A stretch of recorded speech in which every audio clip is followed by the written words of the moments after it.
7장. 이 멜기세덱은 살렘 왕이요 지극히 높으신 하나님의 제사장이라. 여러 왕을 쳐서 죽이고 돌아오는 아브라함을 만나 복을 빈지라. 아브라함이 모든 것의 10분의 1을 그에게 나누어 주니라. 그 이름을 해석하면 먼저는 그의 왕이요 그 다음은 살렘 왕이니 곧 평강의 왕이요 아버지도 없고 어머니도 없고 족보도 없고 시작한 날도 없고 생명의 끝도 없이 하나님의 아들로 닮아서 항상 제사장으로 있느니라. 이 사람이 얼마나 높은가를 생각해 보라. 조상 아브라함도 노량물 중에 10분의 1을 그에게 주었느니라. 레위의 아들들 가운데 제사장의 직분을 받은 자들은 율법을 따라 아브라함의 허리에서 난 자라도 자기 형제인 백성에게서 10분의 1을 취하도록 명령을 받았으나 레위 족보에 들지 아니한 멜기세덱은 아브라함에게서 10분의 1을 취하고 약속을 받은 그를 위해 복을 빌었나니 논란의 여지없이 낮은 자가 높은 자에게 축복을 받느니라. 또 여기는 죽은 자들이 10분의 1을 받으나 저기는 산 자가 증거를 얻는 자가 받았느니라. 또한 10분의 1을 받는 레위도 아브라함으로 말미암아 10분의 1을 바쳤다고 할 수 있나니 이는 멜기세덱이 아브라함을 만날 때에 레위는 이미 자기 조상의 허리에 있었음이라. 레위 계통의 제사 직분으로 말미암아 온전함을 얻을 수 있었으면 백성이 그 아래서 율법을 받으니 어찌하여 아론의 반차를 따르지 않고 멜기세덱의 반차를 따르는 다른 한 제사장을 셀 필요가 있느냐. 제사 직분이 바뀌었은즉 율법도 반드시 바꾸어지리니 이것은 한 사람도 대단을 받지 않는 다른 지파에 속한 자를 가리켜 말한 것이라. 우리 주께서는 유다로부터 나신 것이 분명하도다. 이 지파에는 모세가 제사장들에 관하여 말한 것이 하나도 없고 멜기세덱과 같은 별다른 한 제사장이 일어난 것을 보니 더욱 분명하도다. 그런 육신에 속한 한 계명의 법을 따르지 아니하고 오직 불멸의 생명의 능력을 따라 되었으니 증언하기를 내가 영원한 멜기세덱의 반차를 따르는 제사장이라 하였도다. 전에 있던 계명은 연약하고 무익함으로 패하고 율법은 아무것도 온전하지 못할지라. 이에 더 좋은 소망이 생기니 이것으로 우리가 하나님께 가까이 가느니라. 또 예수께서 제사장이 되신 것은 맹세 없이 된 것이 아니니 그들은 맹세 없이 제사장이 되었으니 오직 예수는 자기에게 말씀하시니로 말미암아 맹세로 되신 것이라. 주께서 맹세하시고 뉘우치지 아니하시리니 내가 영원히 제사장이라 하셨도다. 이와 같이 예수는 더 좋은 언약의 보증이 되셨느니라. 제사장 된 그들의 수요가 많은 것은 죽음으로 말미암아 항상 잊지 못함이로되 예수는 영원히 계심으로 그 제사장 직분도 갈리지 아니하느니라. 그러므로 자기를 힘입어 하나님께 나아가는 자들을 온전히 구원하실 수 있으니 이는 그가 항상 살아계셔서 그들을 위하여 간구하심이라. 이러한 대제사장은 우리에게 합당하니 거룩하고 악이 없고 더러움이 없고 죄인에게서 떠나 계시고 하늘보다 높게 되시니라. 그는 저 대제사장이 먼저 자기 죄를 위하여 다음에 백성의 죄를 위하여 날마다 제사 드리는 것과 같이 할 필요가 없으니 이는 그가 단번에 자기를 들여 이루셨음이라. 율법은 약점을 가진 사람들을 제사장으로 세웠거니와 율법 후에 하신 맹세의 말씀은 영원히 온전하게 되신 아들을 세우셨느니라. 8장. 지금 우리가 하는 말은 요점은 이러한 대제사장이 우리에게 있다는 것이라. 그는 하늘에서 지극히 크신 이의 보좌 우편에 앉으셨으니 성소와 장막의 성기는 이시라. 이 장막은 주께서 세운 것이요 사람이 세운 것이 아니니라. 대제사장마다 예물과 제사드림을 위하여 세운 자니 그러므로 그도 무엇인가 드릴 것이 있어야 할지니라. 예수께서 만일 땅에 계셨더라면 제사장이 되지 아니하셨을 것이니 이는 율법을 따라 예물을 드리는 제사장이 있음이라. 그들이 섬기는 것은 하늘에 있는 것이 모형과 그림자라. 모세가 장막을 지으려 할 때에 지시함을 어둠과 같으니 이르시되 산과 모든 것을 산에서 내게 보이던 본을 따라 지으시라 하셨느니라. 그러나 이제 그는 더 아름다운 직분을 얻으셨으니 그는 더 좋은 약속으로 세우신 더 좋은 언약의 중보자이시라. 저 첫 언약이 무흠하였더라면 둘째 것을 요구할 일이 없으려니와 그들의 잘못을 지적하여 말씀하시되 주께서 이르시되 볼지어다 날이 이르리니 내가 이스라엘 집과 유다 집과 더불어 새 언약을 맺으리라.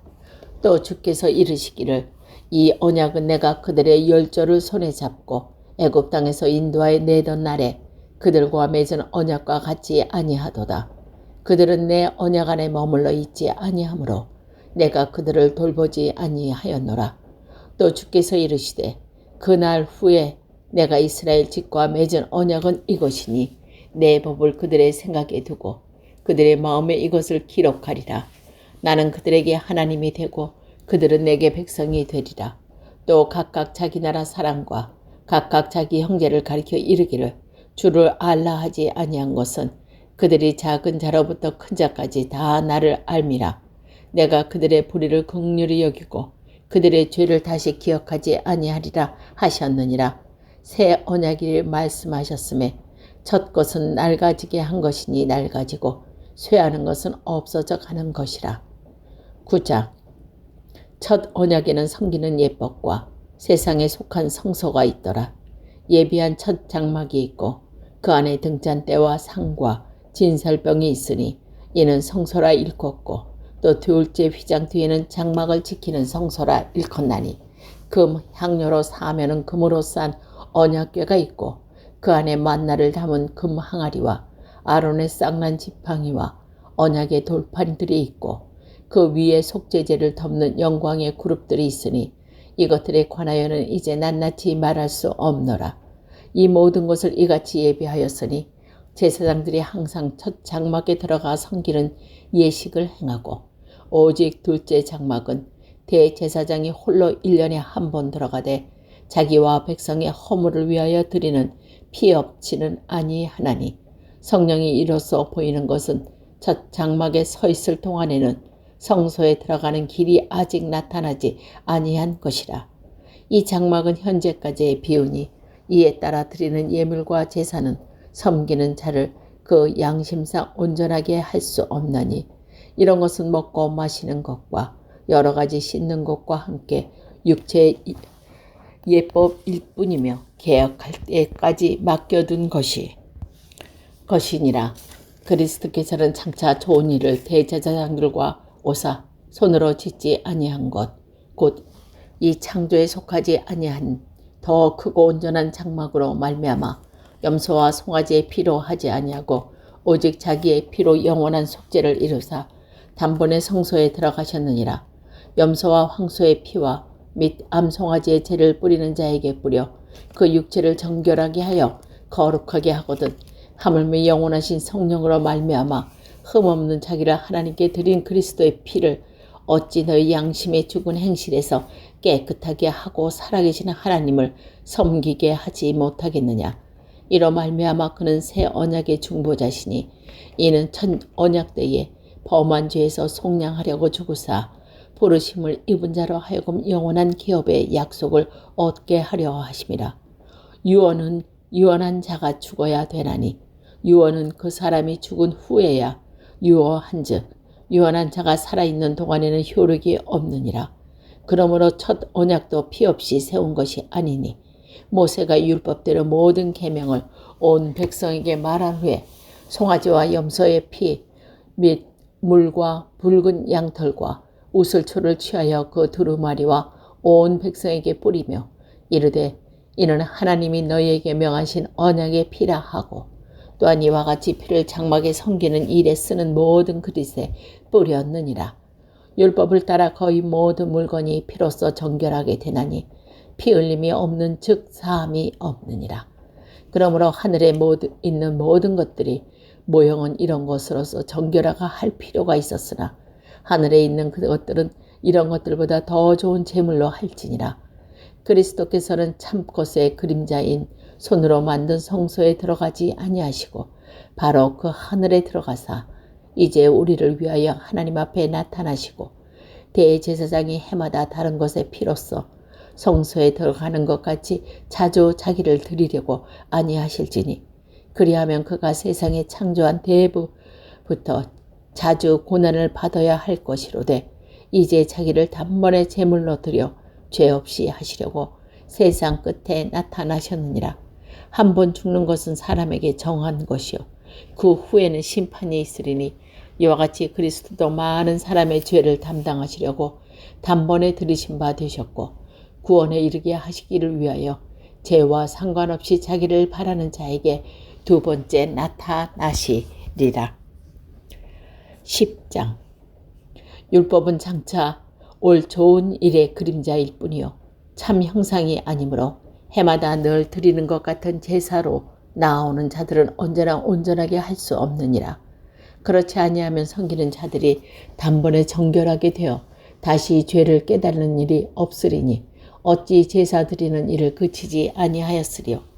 그러나 이 제사들은 해마다 죄를 기억하는 것이 있나니 이는 황소와 염소의 피가 능히 죄를 없지 하지 못함이라. 그러므로 주께서 세상에 임하실 때에 이르시되 하나님의 제사와 예물을 원하시 아니하시고 오직 나를 위하여 한 몸을 예비하셨도다. 번제와 속죄제는 기뻐하지 아니하시나니 이에 내가 말하기를 하나님이여 보시옵소서. 두루마기 책에 나를 가리켜 기록된 것과 같이 하나님의 뜻을 행하러 왔나이다 하셨느니라. 위에 말씀하시기를 주께서는 제사와 예물과 번제와 속죄제를 원하지 아니하시고 기뻐하지도 아니하신다 하셨고 이는 다 율법을 따라 드리는 것이라. 그에 말씀하시기를 보시옵소서 내가 하나님의 뜻을 행하러 왔나이다 하셨으니 그 첫째 것은 패하심은 둘째 것을 세우려 하심이라. 이 뜻을 따라 예수 그리스도의 몸을 단번에 들으심으로 말미암아 우리가 거룩함을 얻었노라. 제사장마다 매일 서서 섬기며 자주 같은 제사를 드리되 이 제사는 언제나 죄를 없게 하지 못하거니와 오직 그리스도는 죄를 위하여 한 영원한 제사를 드리시고 하나님 우편에 앉으사 그 외 자기 원수들을 자기의 발등상이 되게 하실 때까지 기다리시나니 그가 거룩하게 된 자들을 한 번의 제사로 영원히 온전하게 하셨느니라. 또한 성령이 우리에게 증언하시되 주께서 이르시되 그날 후로는 그들과 맺은 언약이 이것이라 하시고 내 법을 그들의 마음에 두고 그들의 생각에 기록하리라. 기록하시라 하신 후에 그들의 죄를 그들의 율법으로 내가 다시 기억하지 아니하리라 하셨으니 이것들을 사하셨은즉 다시 죄를 위하여 제사 드릴 것이 없느니라. 그러므로 형제들아 우리가 예수의 피를 힘입어 성소에 들어갈 담력을 얻었나니 그 길은 우리를 위하여 휘장 가운데 열어놓으신 새로운 살 길이요 휘장은 곧 그의 육체니라. 또 하나님의 집 다스리는 큰 제사장이 계심에 우리가 마음의 뿌림을 받아 악한 양심으로부터 뻗어나고 몸은 맑은 물로 씻음을 받았으니 참 마음과 온전한 믿음으로 하나님께 나아가자. 또 약속하신 이는 미쁘시니 우리가 믿는 도리의 소망으로 움직이지 말며 굳게 잡고 서로 돌아봐 사랑과 선행을 격려하며 모이기를 피하는 어떤 사람의 습관같이 하지 말고 오직 권하여 그날이 가까움을 볼수록 더욱 그리하자. 우리가 진리를 아는 지식을 받은 후 짐진 죄를 범하였은즉 다시 속죄하는 제사가 없고 오직 무서운 마음으로 심판을 기다리는 곳과 대적하는 자를 태울 맹렬한 불이 있으리라. 모세의 법을 폐한 자도 두세 증인으로 말미암아 불쌍히 여김을 받지 못하고 죽었거든. 하물며 하나님의 아들을 짓밟고 자기를 거룩하게 한 언약의 피를 부정하게 한 것으로 여기고 은혜의 성령을 욕되게 하는 자가 당연히 받을 형벌은 얼마나 더 무겁겠느냐. 너희는 생각하라. 원수 갚는 것이 내게 있으니 내가 갚으리라 하시고 또 다시 주께서 그의 백성을 심판하리라 말씀하신 것을 우리가 아노니 살아계신 하나님의 손에 빠져 들어가는 것이 무서울진저 전날에 너희가 빚을 받은 후에 고난의 큰 싸움을 견디어낸 것을 생각하라. 혹은 비방과 환난으로서 사람에게 구경거리가 되고 혹은 이런 형편에 있는 자들과 사귀는 자가 되었으니 너희가 갇힌 자를 동정하고 너희의 소유를 빼앗기는 것도 기쁘게 당한 것은 더 낫고 영구한 소유가 있는 줄 알미라. 그러므로 너희 담대함을 버리지 말라. 이것이 큰 상을 얻게 하느니라. 너희에게 인내가 필요함은 너희가 하나님의 뜻을 행한 후에 약속하신 것을 받기 위함이라. 잠시 잠깐 후에 오시리가 오시리니 지체하지 아니하시리라. 나의 의는 믿음으로 말미암아 살리라. 또한 뒤로 물러가면 내 마음이 그를 기쁘게 하지 아니하리라 하셨느니라. 우리는 뒤로 물러가 멸망할 자가 아니요 오직 영혼을 구원함에 이르는 믿음을 가진 자니라.